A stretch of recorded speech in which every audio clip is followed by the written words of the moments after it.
This episode of the Vincast is proudly supported by Sheba, Australia's first and only active all-female rideshare service getting women and children where they need to go. You can use Sheba in Melbourne, Geelong, Sydney, Brisbane, Gold Coast and Sunshine Coast, and it will be available in Perth, Darwin and Adelaide soon.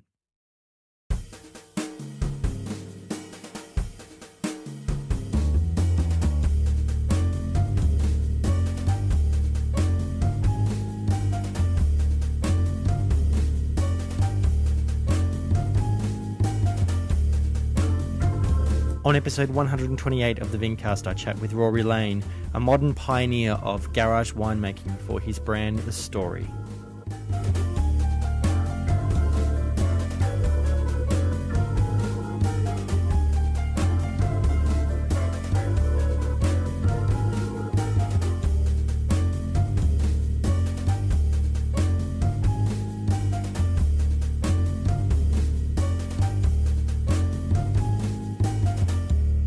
Hello there, Vincasters. Welcome to another episode of the Vincast. My name is James Garsbrook, otherwise known as the Intrepid Wino.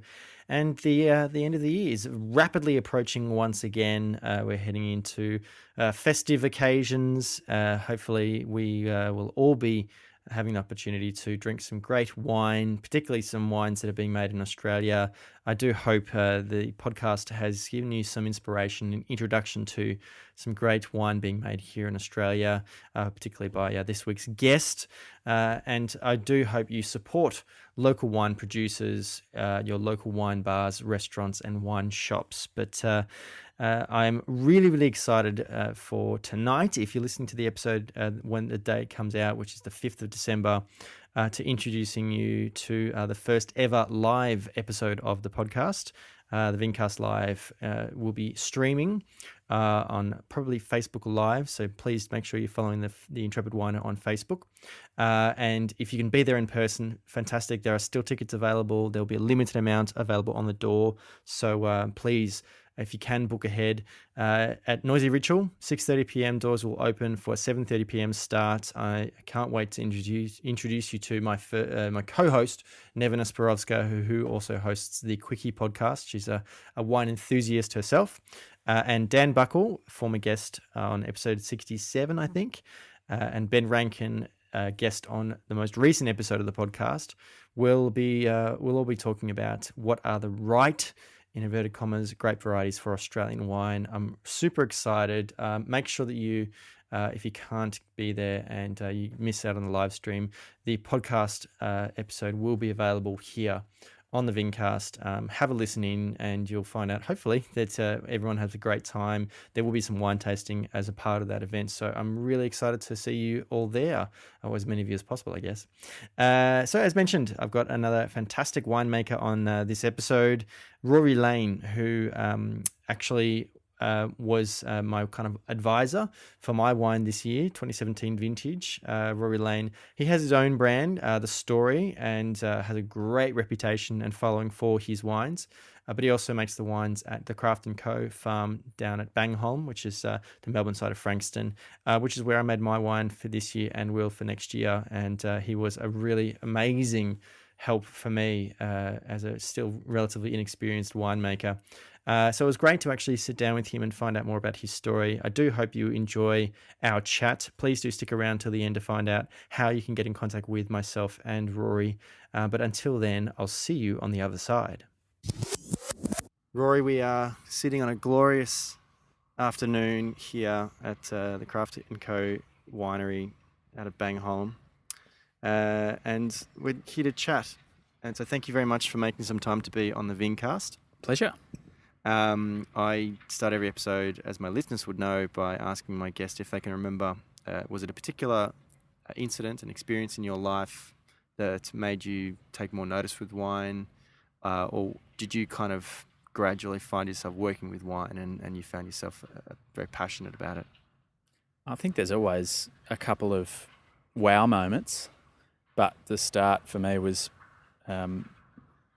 really sort of in the absence of anything else to do after I did my undergrad degree. So I was looking for, I was at Monash Uni and I'd finished my my honours in comparative literature, which is not very interesting for most people. And Well, I did literature at university. What's comparative literature? it's basically literature from other cultures. Oh, okay.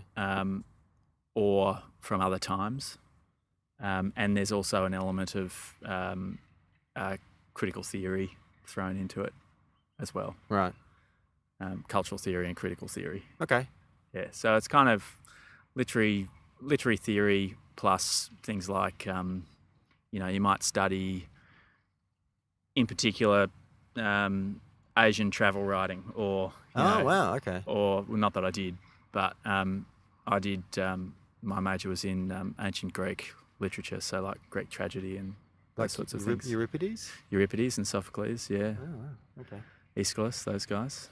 And did you get into wine around about that time? Yeah. So after I finished that, I was looking for something else to do, and Monash Uni had just started a wine school out of their Frankston Peninsula campus. Okay. It no longer exists. Yeah. But it's the first I've ever heard of it. Yeah.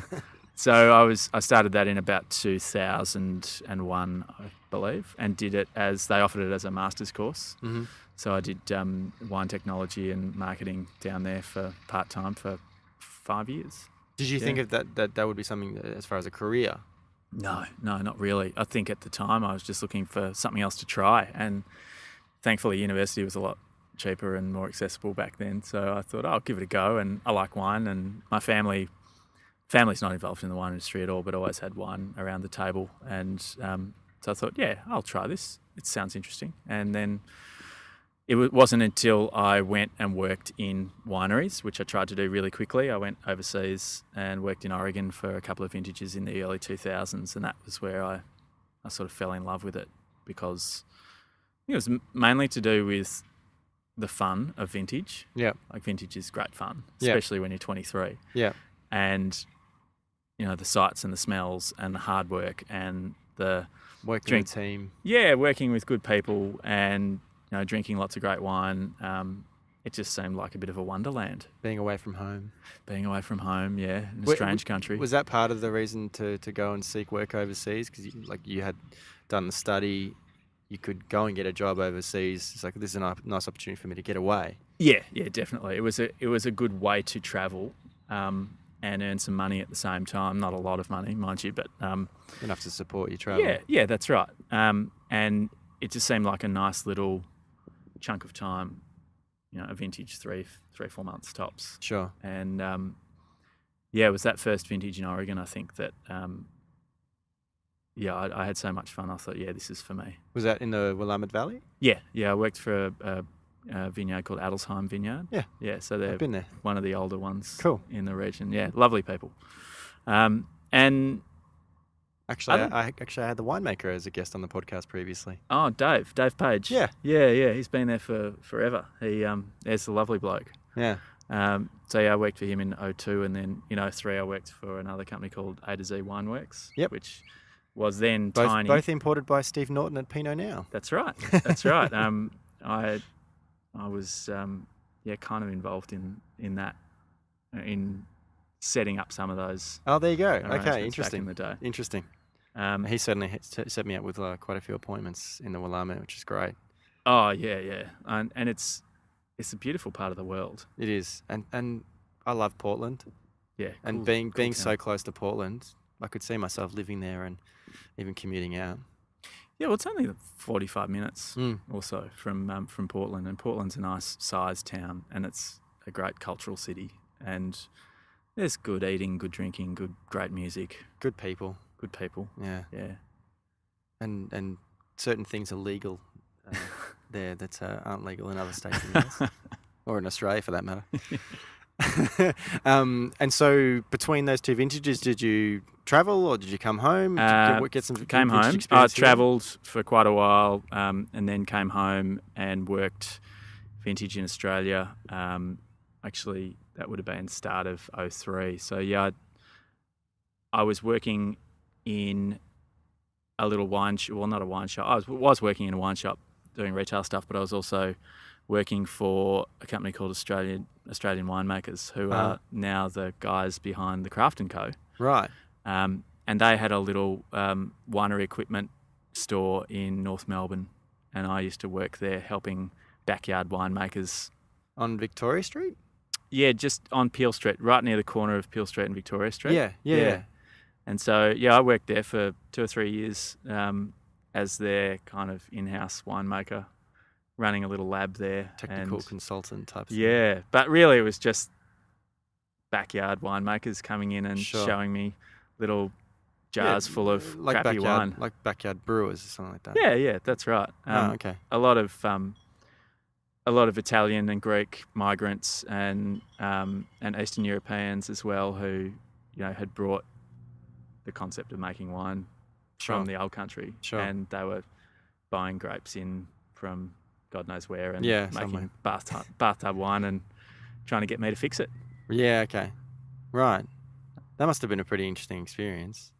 It was the best fault analysis and fault training you could ever have. Yeah, you would have seen every fault under the sun. Yeah, and some you've never heard of, like just some wines that were so bad, and these were people that had invested not a lot of money, but they'd really invested their sort of cultural identity and their heart and soul into this stuff, and they really wanted to make it work. And in a lot of those communities, there are big competitions between people as to who can make the best wine. They do have like competitions for like the best homemade wine, don't they? Yeah. They still do that. Yeah, they do. There's amateur wine guilds like the Frankston Amateur Wine Guild. I think is still going, and there's one out at Eltham. Okay. And they run little wine shows and stuff, but it's hyper competitive within the little communities. And but you just don't see those kind of faults in most wineries. So it was fantastic training for me.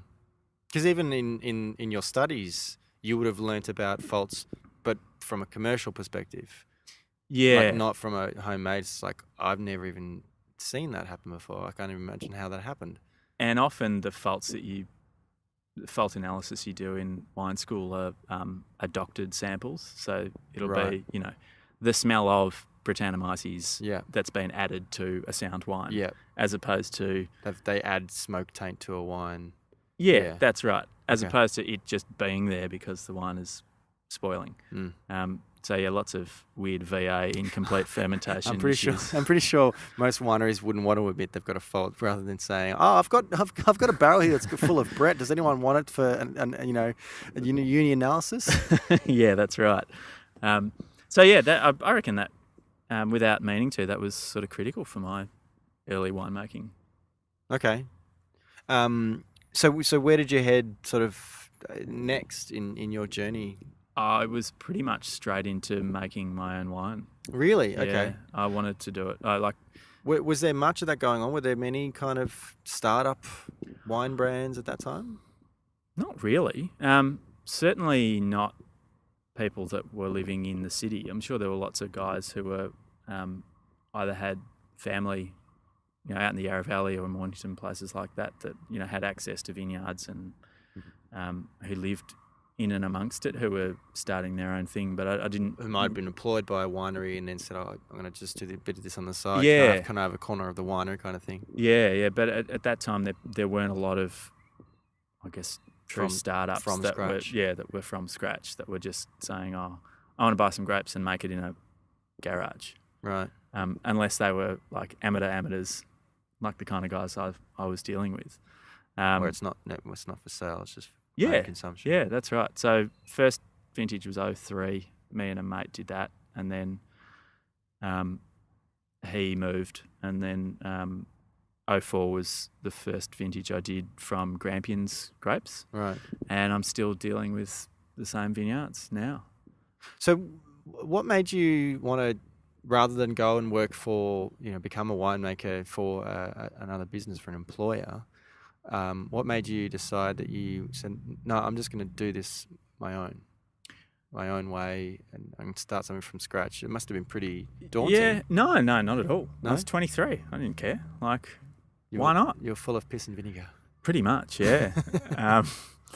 But I had nothing to lose, and I've actually thought about this quite a bit, and I think it was great to start really earlier and without the influence of a lot of other winemakers around me, because I think you just have this naive confidence that you're going to be able to make something.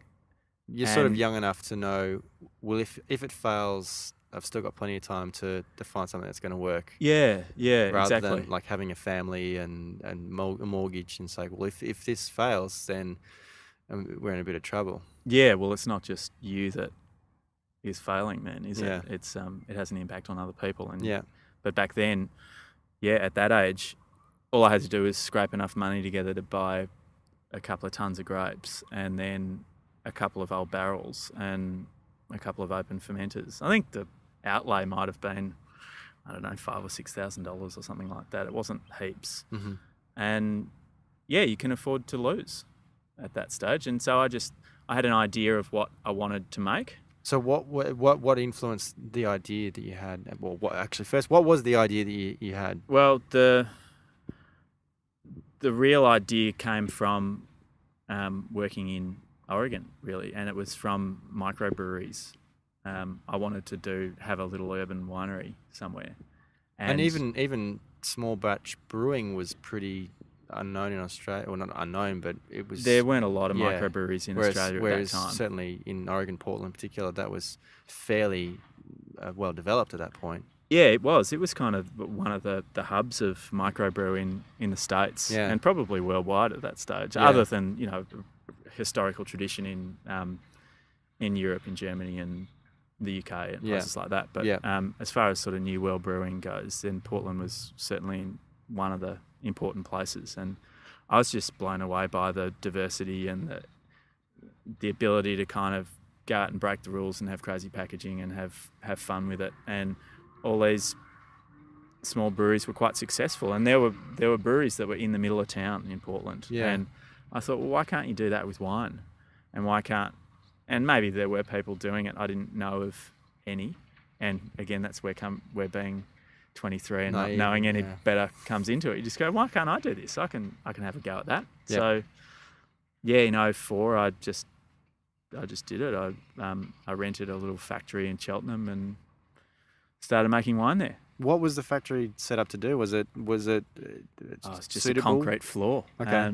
4 walls and a concrete floor. There's no cooling, no drainage, no insulation, no nothing. Yeah. So you could only do reds there, really, because you needed some refrigeration for whites. Yeah. But I did up to about 10 tonnes there, 10, 12 tonnes, something like that. And had that place for... Just on your own? Yeah, just on my own. For about 4 years, something like that. Wow. And so that was the original idea, was to have this little urban winery that allowed me to live in the city still, because I figured that I saw people who were living, like growers that were living out on the land and making wine, that had no real knowledge or connection to where their wine was being consumed. Yeah. They'd just send it to a distributor and away it would go. Maybe spend 1 or 2 days out in a trade a year, or go to a big portfolio tasting, something like that. Yeah. But not actually be out and, amongst it, going to the bars and restaurants. Yeah, that's right. So plus, they had to wear that extra distribution layer, that 30-40%. And I thought, well, I can do that myself. Mm-hmm. And when you're that small and that young, you just go and do it all. So I just made, a few tons of Grampians Shiraz, that's what I really wanted to make. What were your influences as far as the kind of wine you wanted to make, or the varieties or the regions you wanted to work with? The influence there was twofold. One was my family was originally my dad's family was from Western Victoria, but down on the coast near Warrnambool. Okay. So he grew up on a spud farm down there. Had nothing to do with wine, but the closest region was Grampians. Sure. Sort of and between so there was Henty and Grampians. Yeah, well, Henty obviously was and is a region, but there weren't many wineries right near there. It was probably closer to go to the Grampians. Sure. Which obviously has a lot more history as well. Yeah, and there were established producers there, and I just really liked the wines of Mount Langevin and some of the Seppelt wines, and I think it was that cooler climate style of Shiraz that wasn't really made in many places in Australia. at that stage. So that style still wasn't particularly popular as it is now? No. I mean, talking like very early 2000s, we're still in the grips of big Parker wines. Right. And, some of those wines were and are great wines, and I've got nothing against that, but I just I liked something that was a little more savoury and a little more spicy, and the wines from there just seemed to have this kind of effortlessness, and this they just felt like they evolved out of the ground and didn't have a lot of artifice attached to them, and they tasted like they came from this place that was different to anywhere else. And back then they probably had heaps more new oak than they do now, so maybe they weren't so unfettered. But I was drawn to those wines, and that's what I wanted to make. Do you think the fact that the wines of that style weren't as popular as they are now was helpful in terms of you being able to seek out a fruit supply? Definitely, yeah. I mean, I could get access to really nice old vineyards, sure, that grew magnificent fruit, and possibly paying a little bit more for it now. I would be paying a bit more for inflation, it now. But True. Although inflation in the wine industry basically hasn't occurred for 15 to 20 years. Shh! Don't tell anyone. Yeah. Well, from a producer's point of view, it's tough, but I remember working in retail around that time, and a bottle of Mount Langi Cliff Edge was $29. And these days a bottle of Mount Langi Cliff Edge is about $29. I think that has a lot to do with the competition. There is so much more wine in the market. There's so much more wine being imported, so there's just more price pressure rather than the value going up. And irony being, of course, that generally quality has improved as well. Yeah, certainly. Quality's improved. Our ability to make wine better wine more easily has, and the diversity of styles. Yeah, and there's so much more wine in the market, as you say, both from here and noticeably from abroad. Australia was still a pretty closed shop as far as imports go, other than at the very top end. And now there's imported wine everywhere, and that's a good thing. But it was. I think that the amount of wine in the market has certainly contributed to the fact that hasn't been that inflation. But it should happen. It's happened in other places. Yeah, eventually it would be nice for customers to want to spend a bit more on wine and to hopefully have a bit more understanding about the value of a wine. Yeah. Well, rather than basing their decision making purely on a variety and a price.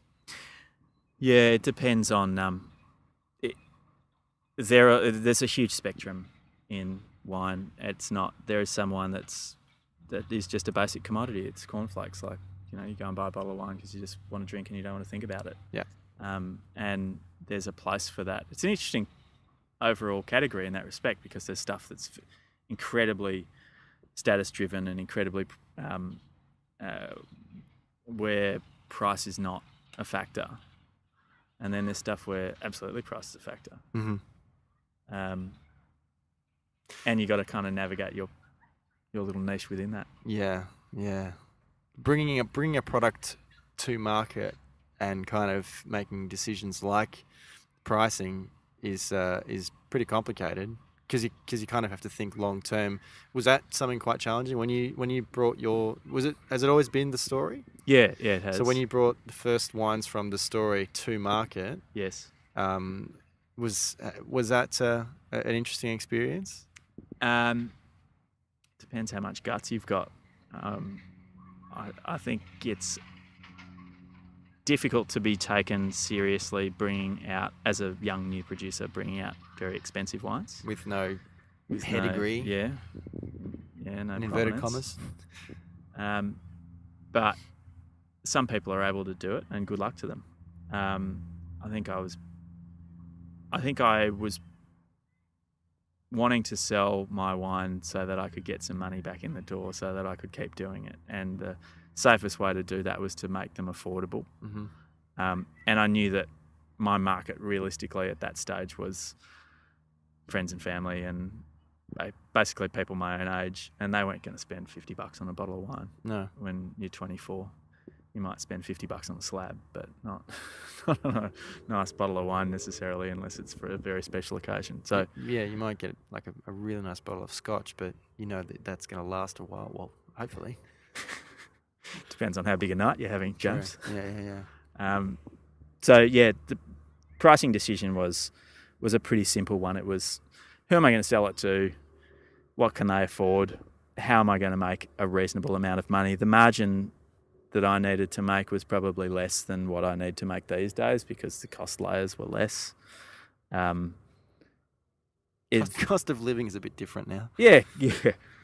Certainly factoring my mortgage into it has changed the way I decide on my pricing. But then there's other things that go into it, like what you think the actual quality in realistic terms is, and there's perceived quality and those kinds of things. But you got a reasonable idea of what you think the quality of your product is, and you try and benchmark that against some other products, some like products in the market, and hopefully they stack up. And then you've just got to make sure that you can make a living out of it. So I wanted to make them affordable enough that I could turn it around quickly, but not too cheap that I'd never make a dime out of it. Sincerest apologies for interrupting another fascinating Vincast chat, but I wanted to mention the supporter of this episode of the podcast. So I'm speaking exclusively to the female listeners of the podcast who might happen to be at a wine event, a dinner or something like that in the city, and looking at a way to get home. Why not consider the new Australian Sheba app, which has been set up by women for women? Sheba is a safe and convenient form of transportation for female-only passengers, which makes you feel more comfortable because not only are all the drivers females themselves, but they also take home 85% of the revenue. So I highly recommend checking out the app and finding out if Sheba is available in your area. Get started with Sheba today. Visit the App Store or the Google Play Store to download the Sheba app and get riding in minutes. When you ride with Sheba, you're getting where you need to go and connecting with a ride-sharing community full of exceptional Australian women. Download the app today. Who was the first really significant champion for the Story wines? Was it someone in the trade? Was it a wine writer, perhaps? I was very lucky quite early on that there were some writers who jumped on it and said, hey, this is really interesting, and maybe they just like the story behind the story. So as any true journalist would. Yeah. So certainly people like Campbell Mattinson were big early supporters, and they gave me a lot of their time. And but I was also I knew from the start that you've got to cultivate those relationships, or they're not really relationships. They're just, you've got to make sure that if you're going to send a product to a reviewer, that you do it in a way that it's going to get some attention, or at least they're going to want to be favourably predisposed to it. So, you write them a nice letter, and you tell them about it in an honest way, and you don't try and bullshit them, and you just hopefully try and make it sound interesting, and then hopefully the booze behind it stands up. Yeah. But yeah, certainly Campbell Mattinson gave me some very nice words early on in a few publications, and then I think our 06 wines got some great reviews from Halliday, and that and there was a write-up in the Australian, and so there was a bit of notice from that, and then that got some retailers interested, some early retailers interested. Certainly people like the Downer brothers at Boccaccio Cellars were very early trade supporters. Mm-hmm. And then I just set about trying to build a small independent off-premise list and a decent on-premise list. Yeah. Just went and wore out some shoe leather. So was that challenging? Because you were just self-distributing the wines. Most of this, or almost all of it, would have been going into Melbourne. Yeah, pretty much. A bit into Sydney, but mostly Melbourne. And yeah, it is. And to this day, it's still the most challenging part of what I do is selling the stuff. As I think you said to me just the other day after I had my bottle of my first 2017 wines, and said, that's the easy part. Now you got to go and sell it. Yeah, that's right. I think somebody gave me the same advice quite early on. It was a little bit deflating, but you soon realise that, it's pretty easy to build a warehouse full of wine. The hard part is to empty the warehouse full of wine. I think that's something that your father says to you when you're a child. It's like, it's easy to spend money, but it's a lot harder to make money. Yeah, that's true. And let's face it, it's pretty fun spending money on making wine, isn't it? As both of our families would probably attest. Yes. They probably enjoy the drinking more than the making of it. Yes, that's right.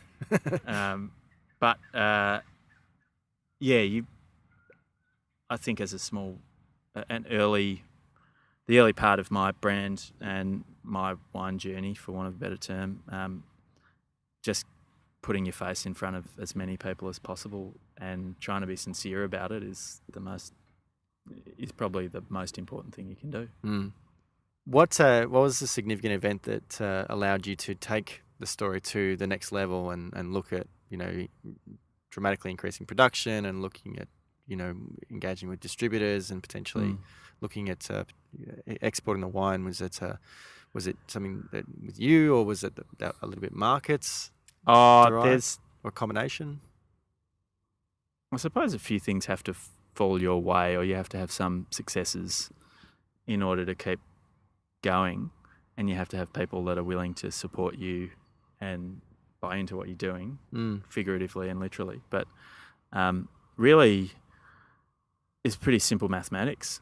Like, you just say, okay, I want to make a living out of this. I want to make this my life. So I think I need X dollars to live. Yep. And that's different for everybody, that figure. And so you work backwards. Well, that's what I did anyway. I just worked backwards and thought, how much wine do I have to make and how much wine do I have to sell in order to have what I consider to be a comfortable life and run a small business and support my family and not have to work for anybody else ever again.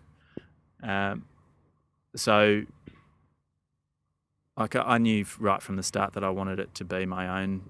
I wanted to work for myself, and I wanted to be a small business owner and not have to answer to anybody else, because I just don't like being told what to do. But so then, you just got to work out how it's possible. And I soon realised that, you've got to make X amount of wine at X margin to make X amount of dollars to live a comfortable life. And right. So that necessitates how much wine you make. And I think it just went from there. It wasn't that I said, I really want to be a 100,000 case brand and be a big success story, or a giant tech startup kind of thing and make $1 gazillion. It's it was more. And you weren't looking at other brands and saying, I want to be bigger than that brand or anything like that. No. It's there are other people that sort of go along in parallel to you when you're doing what you're doing, and you can't help but compare yourself to those people in some respect. But I certainly didn't really care. It was just about, I had what I thought was a business model in mind that would be that would work, hopefully, and deliver me a good life, and that's all I really wanted to do. Mm-hmm. The volume, the numbers came out of that, and so I make 40 tonnes worth, give or take, and assuming that I can sell all of that through a mixture of domestic, on-premise, export, direct, all the different channels in a few different markets, and it should deliver me a good life. That's all I want. Did you enjoy the opportunity to get out and engage with the consumers, whether it's sort of tastings in wine stores or dinners or traveling to state, that kind of thing? Yeah, it's important not to lose sight of what consumers are looking for. Although I guess it probably sounds a bit arrogant in a way. I just want to make what I want to make. I think as soon as you start chasing a market, A lot of people in lots of different products talk about, making sure you're making your product for a market and knowing what your consumer wants and putting your consumer first. And I think that's true of a lot of things. I don't know if it's true of wine. I think it's got to be a combination of that and having your own personal vision. Because people, they don't, at this kind of level, if you're a one-man band, people are buying your product, but they're also buying into you. Yeah. And so unless you've got to sell that vision of what you do and why you do it, then that's the most compelling argument. That's the most compelling way to sell wine, is for people to buy into what you do. And so yeah, I guess there is that part of the market, that niche, that does want to engage with the person who's making their product, rather than going into a large chain wine store and just going, I know that brand, but I don't have any engagement with this beyond just knowing what it is and just drinking it. That's it. It doesn't bother me where it comes from or who makes it, or beyond. I like that one. It's the right price for what I want to spend. Yeah, and I guess when you're involved in chain retail, then that's where you're playing. Yeah. But at the kind of smaller end of the market, there's different equity in that brand though, whereas the equity in your brand is you for the most part. Yeah, I think it reminds me of a bit of advice. It's kind of a throwaway line, really. When I was only a couple of years into what I was doing, and it was another winemaker who's started their own brand, is quite successful now. But he said, look, doesn't matter what you call your brand, people are still gonna be buying Rory Lane wines. Yeah. And that's always stuck with me. Because people are, if you can engage with a consumer, then they want to buy into you as well. At some point, did you get approached to consult as a winemaker? Yeah, here and there along the way, people have asked me to help out. Probably just in the last 3 or 4 years, more than before then. I guess there's a lot of brands that have started in the last 5 years, we'll say, that are similar to the way I started what I've got. Do you think it's easier now or harder to do that? Harder. Much harder. Because of the competitiveness? Yes. Because there's so much more out there? The market is a lot more cluttered than it was when I started. It's a lot more wine out there. You were a lot more unique then. Now you're not so unique. I'm in no way, shape or form unique these days. And yeah, I reckon it'd be really tough to start now. The people that will do well, I think, are the people that are committed to the selling of it. And you've basically got to, as I said, get in front of as many people as possible, and you've got to sell your booze. Can't leave it to somebody else to do it. Something that I found interesting when I was traveling to the US, and particularly regions that very, very well developed for wine production on the western side of the US, was what I was told were called custom crush pads. Mm-hmm. These facilities where it wasn't necessarily someone's winery, it was a facility that was set up so that a lot of little producers could make their wine there. Is that something that you encountered when you were working there? Yeah, there was a couple of notable examples in Oregon, particularly one called the Carlton Winemakers Studio. The first place I went to in Willamette. Yeah, that was only a couple of years old when I was there. Mm-hmm. They may have only been in their second vintage or something like that. It was a great facility, and I think they probably took. I mean, that's not in the city. It's down in That's the probably Willamette one Valley. of the furthest parts away from Portland, I think. Yeah. So, yeah, An hour, Carlton, it's not that Yamhill far. Carlton's, one of the further parts of the Willamette Valley. But I think they probably took more cues from the European cooperative Okay, yeah. system, but without, but putting more of a Rather than brand. growers being a cooperative, it's the winemakers who are the cooperative. That's right. Right. It's brands being small brands Yeah. being a cooperative as opposed to growers being a cooperative to get economies of scale. So they seek out their own fruit source, but they collectively are utilising the facilities Yeah. for each of their brands. Yeah, and there's been a few others. There's probably plenty of good examples of it in the States now, and there aren't a lot of examples that I know of in Australia Yeah. that have been set up specifically for that. But wineries who lease out space to contract winemaker, or not contract winemaker, but like winemakers who need some space for their Yeah. brand, there's a lot more going on now than there was when you started. Yeah, definitely. And there's also more examples of urban wineries as well, but probably more like accessible for the general public as well. Yeah. So Yeah. has it been interesting sort of seeing those kind of developments in the industry? It has. I'm honestly surprised that it hasn't been taken further by now.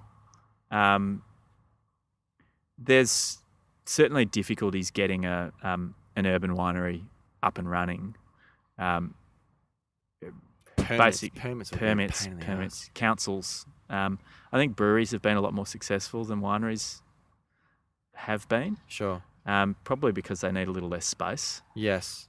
Um, And there's sort of not necessarily as much activity in a fairly condensed part of the year as there is with wine. Yeah. I mean, there's a lot of wasted space in wineries, but and a lot of infrastructure that's set up just to be used 3 months of the year. Yeah. But a brewery, you can pump out beer 5 days a week if you want. In a fairly small space. Yeah, that's right. But yeah, I'm surprised there aren't more. Yep. The only thing that's really kept me from doing it is probably having the money to do it, or me pursuing some kind of investor or another entity to get it up and running. I think maybe I've considered it to be a bit too risky. I don't know. That was kind of the original goal, and it's never been realised yet for my brand. I don't know whether I'll ever do it or whether I'm past the concept now, but I think for the industry in general, it'd be great to see, because it's a great way for consumers to engage with wine. Yeah. For them to see how it's made, and there's little examples like, I know Giant Steps, Innocent Bystander out in Hillsville have made quite an effort to keep or to integrate the winery with the tasting room, huge glass wall, that kind of thing. But, and look, there's always going to be things like OH&S restrictions and public liability and difficulty merging the general public with essentially a work site. But yeah, I'd love to see a really good one done in Melbourne. That's the Noisy Ritual guys. Yeah, I had Alex on the podcast before. Yeah, excellent, good. And that's also where I made my wine last year. Yeah, well, I think they're making a pretty good fist of it. Not, sorry to say I haven't actually set foot in the door. I've been meaning to, but it's wrong side of town for you, I think. Yeah, I'm a bit of a hike. I'm a South boy. It's just around the corner for me. Yeah. And how did the Craft & Co. become a part of your life and sort of brought you back into that business that we sort of had in your early days? Yeah, well, I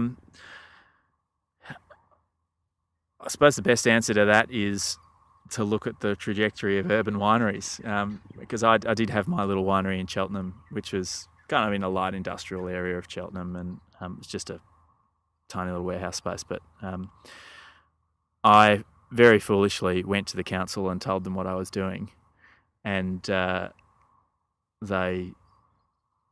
had no idea what to do with me. So they sent somebody down and they said, "Oh, you just have to set yourself up like any other food business because we don't have a category for you. So you've got to be like a commercial kitchen."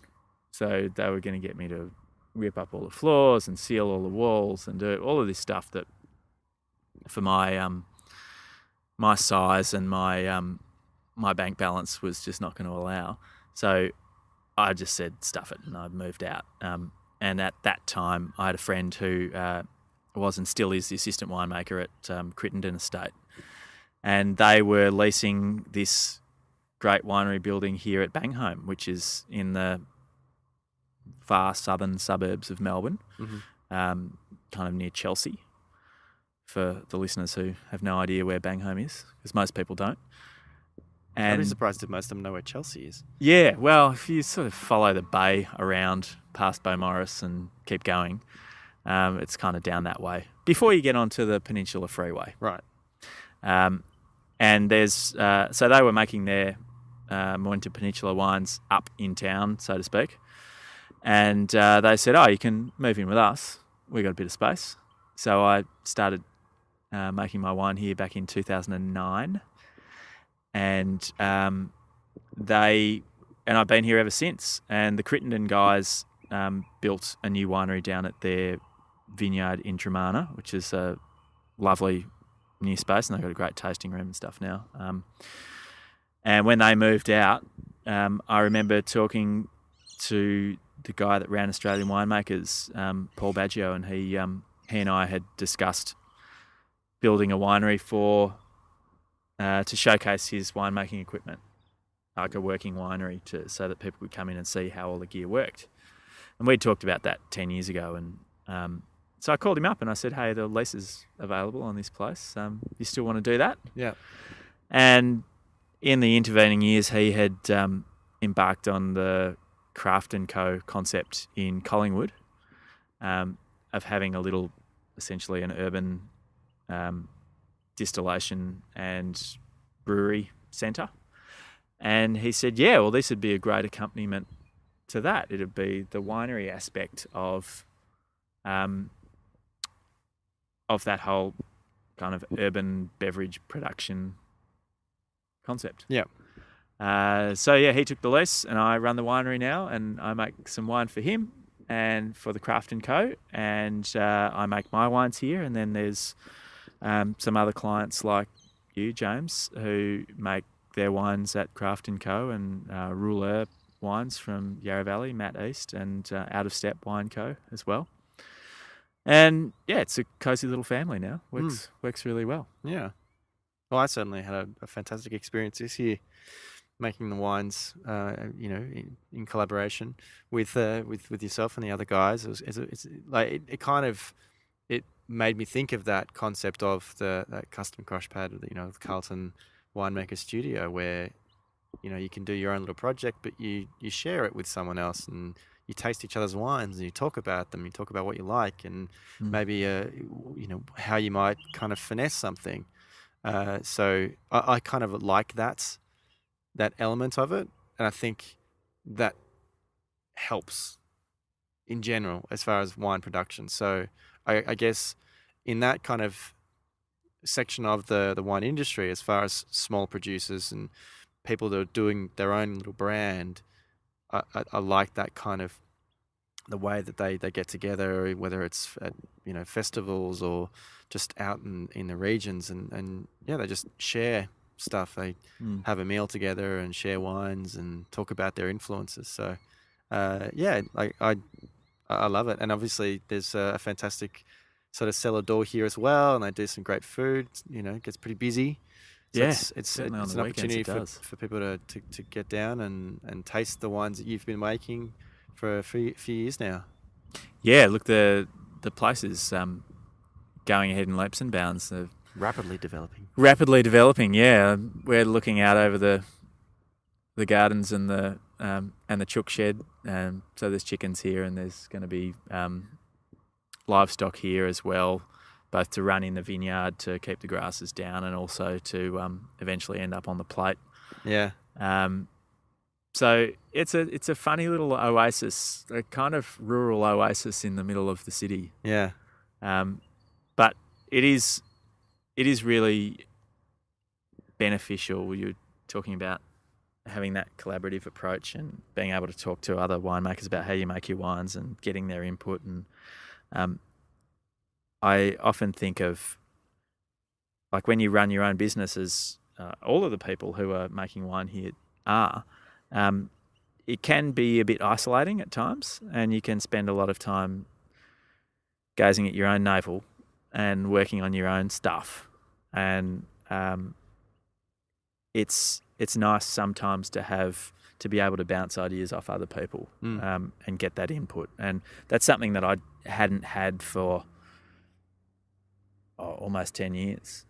And yeah, it's really cool. It's nice to be walking past the press and just go, "Hey, James, what do you think of this?" And shove a glass in your face. And so what do you think of that? And just get a rough opinion. Or do you think this is all right? Or what do you think of the phenolics on that? Or it's lovely to get a second opinion, and it builds a nice little community. Yeah. It's good for the wines too, I think. I do encourage people to obviously check out the Craft & Co. in Collingwood on Smith Street, I think it is. Yep. But definitely head out to the farm. But do seek out some of the story wines, because like Riesling in particular is it's one of the best and most consistent Riesling producers I've encountered in Australia, outside of really heartlands like Clare Valley and Eden Valley. It's really exciting to sort of see. Have you had an opportunity to sort of look back at older vintages of some of your wines and to sort of think about how you might have changed things? Yeah, it's a nice place to be 12, 13 years down the track, to open some of the old wines and see how they're going. And yeah, I think some of the earlier vintages, the storage conditions probably weren't fantastic. But despite that, particularly the old Shiraz wines from 05, 6, 7, those kind of wines are all holding up really, really well.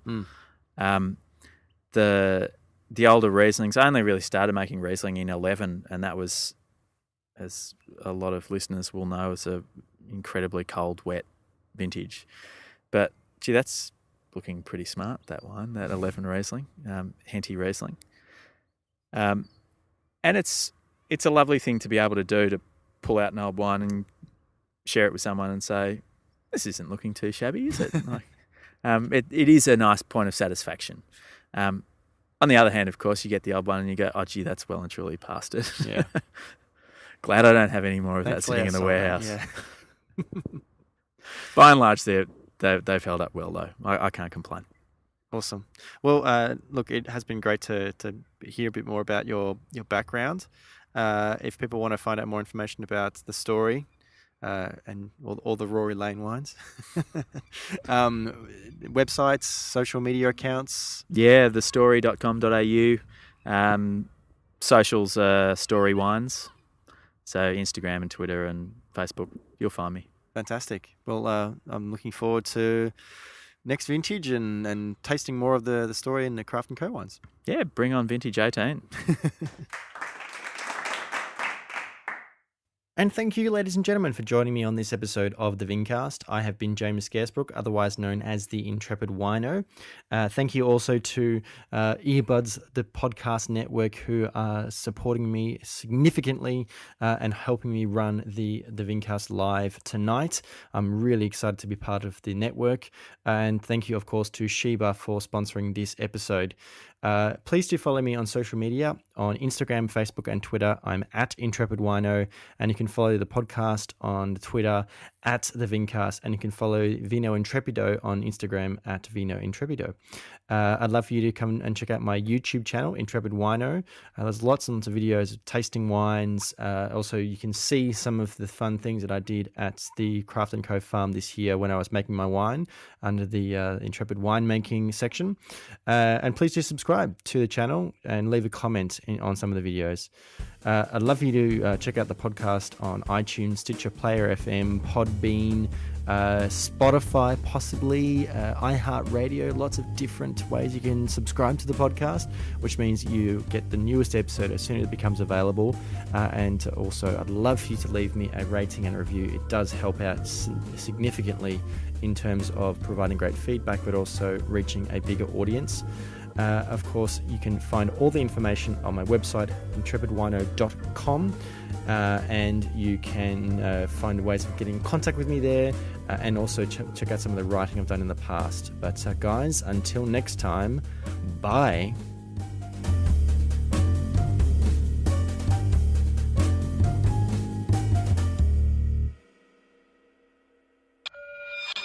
Earbuds, Melbourne's podcast network.